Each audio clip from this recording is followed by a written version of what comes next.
বিদেশি সিনেমা বা TV drama দেখা মানেই মৃত্যুদণ্ড। শুনে অবিশ্বাস্য মনে হলেও এমন অদ্ভুত ঘটনা ঘটেছে উত্তর কোরিয়ায়। জাতিসংঘের সর্বশেষ প্রতিবেদনে উঠে এসেছে চাঞ্চল্যকর এই তথ্য। জাতিসংঘের মানবাধিকার কার্যালয় জানিয়েছে, কিম জং উনের শাসনে দেশটিতে মৃত্যুদণ্ডের হার বেড়েই চলেছে। বিশেষ করে বিদেশি সিনেমা বা টেলিভিশন নাটক দেখা কিংবা অন্যদের সঙ্গে শেয়ার করার অপরাধে অনেকেই প্রকাশ্যে গুলি করে মৃত্যুদণ্ড দেওয়া হচ্ছে। লক্ষ্য একটাই, ভয় দেখানো।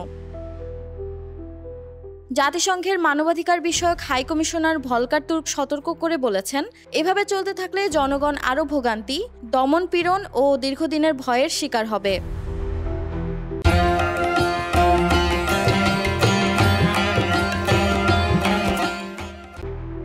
প্রতিবেদনটি তৈরি হয়েছে উত্তর কোরিয়া থেকে পালিয়ে আসা ৩০০ জন নাগরিকের সাক্ষাৎকারের ভিত্তিতে। তাদের বক্তব্য অনুযায়ী ২০১৫ সালের পর দেশটিতে ৬টি নতুন আইন চালু হয়েছে, যেখানে বিদেশি কন্টেন্ট দেখা কিংবা শেয়ার করাকেও মৃত্যুদণ্ডযোগ্য অপরাধ ধরা হচ্ছে।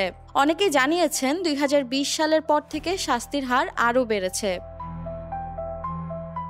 জাতিসংঘের তথ্য বলছে, নজরদারিও আগের যে কোনো সময়ের চেয়ে কঠোর। আধুনিক প্রযুক্তির কারণে সাধারণ মানুষের উপর নিয়ন্ত্রণ আরও বাড়ানো সম্ভব হয়েছে।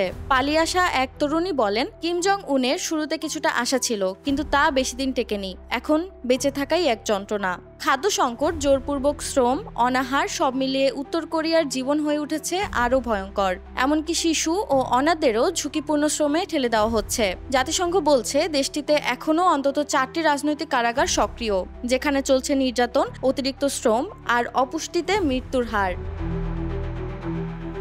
আন্তর্জাতিক অপরাধ আদালতে বিষয়টি পাঠানোর আহ্বান জানালেও চীন ও রাশিয়ার বিরোধিতায় উদ্যোগ আটকে আছে। এই অবস্থায় মানবাধিকার কর্মীরা বলছেন, উত্তর কোরিয়ার মানুষের চোখ কান বন্ধ করার এই প্রচেষ্টা থামানো না গেলে এক অদৃশ্য কারাগারেই বন্দী থাকবে গোটা জাতি।